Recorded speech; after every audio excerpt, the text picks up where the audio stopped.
Ya kalau semisal udah ada nih Bu jurusan atau program studi yang emang baik, kenapa sih kok nggak diambil kan? Iya, betul. Dari segi dosen itu mendukung, Nah. segi dosen mendukung, fasilitas mendukung, dan terus Tegar dilihatin itu Mbak profil tentang proteksi tanaman kan dari segi Profesi itu kan bukan sekedar ya dokter, Betul. pengacara yang membanggakan, dan juga profesi yang lulusan dari pertanian itu juga sangat keren ya, membanggakan karena bisa bekerja di perkebunan, di pabrik-pabrik sawit. Sekarang itu kita paling lebih ke banyak materi ya, materi dari luar. Terus juga ya kegiatan yang asik-asiknya itu lagi zamannya papermove. Papermove Ya. apa ya? Aduh, Mbak ketinggalan nih. yang bentuk itu koreografi itu loh Mbak.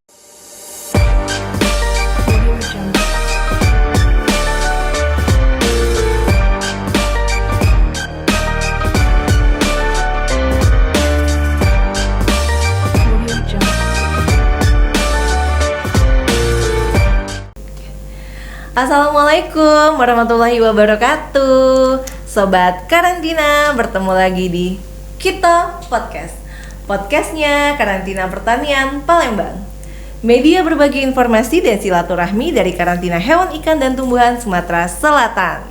Oke, pemirsa Kita Podcast, senang sekali pada kesempatan kali ini saya bersama 3 bintang tamu yang masih seger-seger, cantik, manis, ganteng. Boleh kita sapa ya adik-adik. Kali ini kedatangan adik-adik mahasiswa-mahasiswi dari Fakultas Pertanian Universitas Sriwijaya. Halo, boleh disapa pemirsa Kita Podcast. Halo. Halo.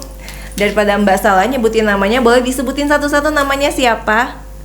Halo semua, nama aku Regina. Aku dari mahasiswa Prodi Proteksi Tanaman angkatan 2022. Oke, di sebelahnya ada siapa? Halo semuanya, perkenalkan nama saya Muhammad Alamsyah Al-Rifki, mahasiswa Prodi Proteksi Tanaman angkatan 2022. Eh, Halo semuanya, perkenalkan nama saya Muhammad Tegar Yusniawan, biasa dipanggil Tegar. Saya merupakan mahasiswa Universitas Sriwijaya dari program studi Proteksi Tanaman jurusan Hama Penyakit dan Tumbuhan. Oke, tuh kan pemirsa Kita Podcast seger ya, karena masih muda-muda bintang tamunya. Jadi juga hostnya juga harus semangat hari ini. Jadi ikutan muda. Oke, sebelum Mbak tanya jauh ini ya, Mbak penasaran kenapa sih kalian memilih proteksi tanaman sebagai bidang yang ingin kalian geluti? Kan kalau kuliah ini kan tentunya berpengaruh untuk masa depan kalian ya. Nah, kenapa sih memilih basic pertanian khususnya proteksi tanaman?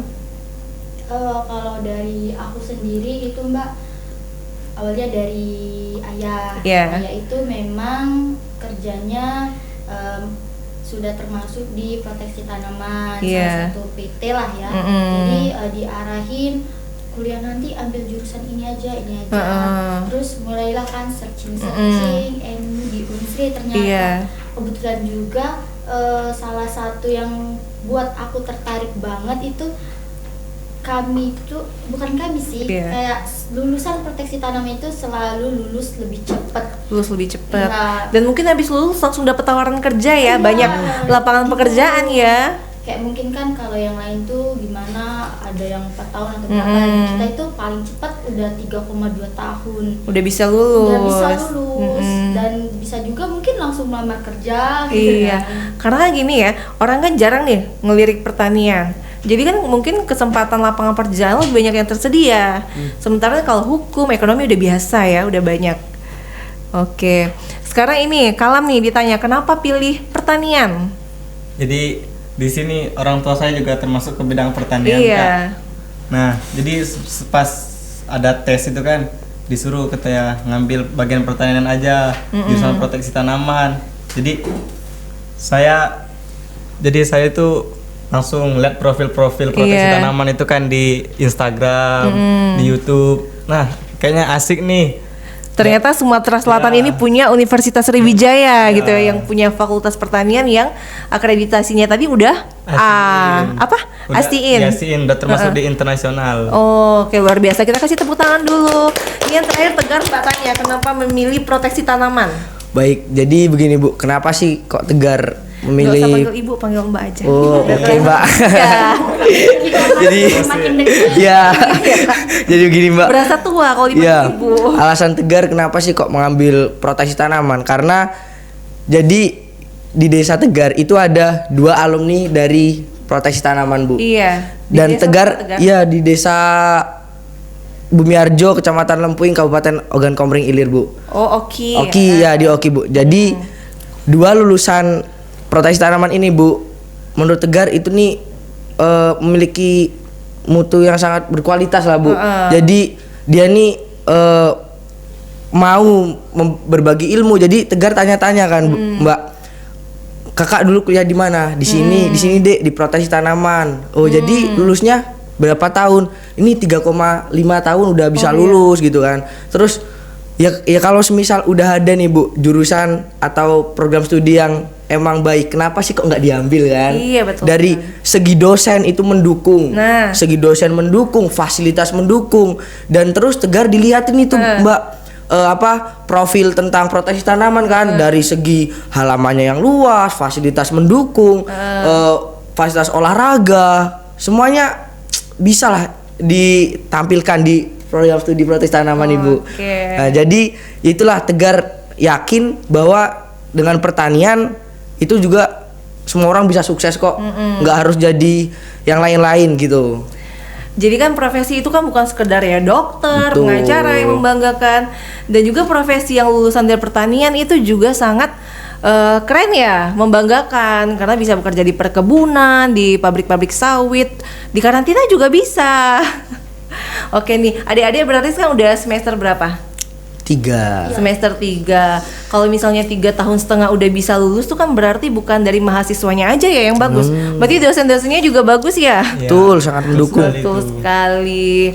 Nah, jadi masyarakat di Sumatera Selatan nih khususnya, kita itu harusnya bangga karena kita punya Universitas Sriwijaya yang kalau Mbak nggak salah ya merupakan universitas terbesar ya? Se-Asia. Se-Asia Tenggara. Tenggara. Terluas, Se-Asia Tenggara. Wow. Se-Asia Tenggara. Bukan cuman ini loh Indonesia tapi se-Asia Se-Asia Tenggara. Oke, 300 hektar. 700. Oh, 700. maaf, 700 hektar. hektar. Amazing. Kasih tepuk tangan untuk Universitas Sriwijaya. Best sih. Best. Dan tentunya adik-adik semua yang udah kuliah di Universitas Sriwijaya tentunya harus semangat dong ya. Jangan sampai nanti nggak semangat karena fasilitasnya udah mendukung semua. Oke. Nah, kalau di proteksi tanaman sendiri nih, selain kegiatan-kegiatan pelajarannya apa aja misalnya yang ada di studi yang kalian pelajari di proteksi tanaman? Kayak mata kuliahnya atau apa? Iya, mata kuliahnya ada apa aja deh Oh, misalnya? Kalau mata kuliahnya itu untuk semester 1 ini kita bakal nemuin entomologi. Ini khusus serangga-serangga, biasanya kita bahas tentang serangga hama Iya. gitu. Terus ada juga yang tertarik ke penyakit itu ada mikologi. Itu sih 2 mata kuliah yang utama yang pasti dipelajari di semester pertama. Terus kalau untuk semester kedua nyambung lagi nih dari entomologi yang untuk hama dan mikologi yang penyakit. Nah itu dia ada di nematologi tumbuhan. Ini bahas khusus ke nematoda. Terus ada juga yang bagian penyakitnya virologi. Ini kita bahas tentang virus. Tuh kalau nggak kuliah di jurusan proteksi tanaman nggak ketemu yang gitu-gitu itu ya, nggak ketemu nggak bakal serangga, tahu. nggak ketemu virus, bakteri dan segala macem. Oh, selain di bidang akademi, Faperta tuh ada apa aja? Misalnya kayak kegiatan ekskul, kalau di SMA ya, sekolah-sekolah SMA SMP itu kan namanya ekstrakurikuler. Kalau di Faperta gimana? Kalau di Faperta Ibu, Tadi Mbak kan? iya Mbak maksudnya. Kalau di Faperta itu mungkin bukan ekskul ya, tapi banyak organisasi pendorong ya kan. Contohnya seperti BO Kurma, kemudian dari segi BEM juga ada kan. Kemudian apa lagi? Ada juga sih organisasi kalau petualangan tuh ada Wamapala. Wamapala Tapi Gempa. kalau kita sendiri dari proteksi tanaman itu kita sudah ada suatu kegiatan yang pastinya kalau tiap sore itu kalau yang hobi olahraga kita difasilitasi peralatan sama Betul. lapangan yang bisa buat main voli, main badminton, lapangan Basket, itu. musik. Ya, musik kita ada Musik. art band. Kalau Dan kita juga ada musola pribadi, Bu. Oh Mbak. gitu. Iya. Jadi seingat Mbak nih dulu waktu Mbak masih jadi mahasiswa baru di Faperta Unsri ya. Waktu itu kan ada ospek ya. Karena situasi kampusnya itu kan rindang, banyak pohon. Jadi kakak-kakak tingkatnya itu banyak yang nyuri-nyuri semut, bunting lah, apalah. Masih kayak gitu nggak sih? Enggak sih. Enggak sih. Oh, Ospek kita oh, mungkin sekarang. ospek zaman sekarang tuh bentuknya Ya, udah kayak gimana? Ospek zaman sekarang itu kita paling lebih ke banyak materi ya, materi dari luar. Terus juga ya kegiatan yang asik-asiknya itu lagi zamannya papermove. Papermove Ya. apa ya? Aduh, Mbak ketinggalan nih. Yang bentuk itu koreografi itu loh, Koreografi. Mbak. Dari kertas. Iya, dari kertas yang ini. Kertas. Jembatan Ampera misalkan kan, atau bendera Indonesia gitu. Sekarang udah ini ya, udah maju banget. Mbak kayak berasa udah tua banget kalau di sini. Beda sama tahunnya, Mbak. Iya beda. Udah Mbak kan kuliahnya itu 2009 ya. Iya. Berarti udah berlalu berapa tahun tuh? 14 tahun. 14 tahun. Oke. Adik-adik makasih banyak nih udah bersedia hadir di podcastnya Karantina Pertanian Palembang. Mudah-mudahan nanti yang nonton banyak. Karena kan di sini kan biasanya kan rata-rata kan yang nonton kan mungkin udah tertua. Mungkin kalau dihadirkan mahasiswa-mahasiswa yang seger-seger ini mungkin nanti penontonnya bisa datang dari kalangan mahasiswa-mahasiswa juga ya. Jangan lupa disuruh teman-temannya untuk follow, like, comment, share medsosnya Karantina Pertanian Palembang ya. Adik-adik kalau misalnya Mbak bilang salam dari Palembang, kita jawab sama-sama ya. Kito Paca. Oke ya. Salam dari Palembang. Kito Paca. Jadi Kito Paca itu merupakan singkatan dari kerja ikhlas tercapai optimal, profesional, amanah, cermat, akuntabel, dan konsisten. Oke, adik-adik Mbak ucapin terima kasih ya atas waktu dan kesempatannya. terima kasih Mudah-mudahan kembali. kedepannya bisa hadir kembali atau mungkin bisa suatu saat kerja di sini dan menggantikan Mbak di sini ya. Amin. Oke, kita akhiri ya. Wabillahi taufiq wal hidayah. Wassalamualaikum warahmatullahi wabarakatuh. Wah.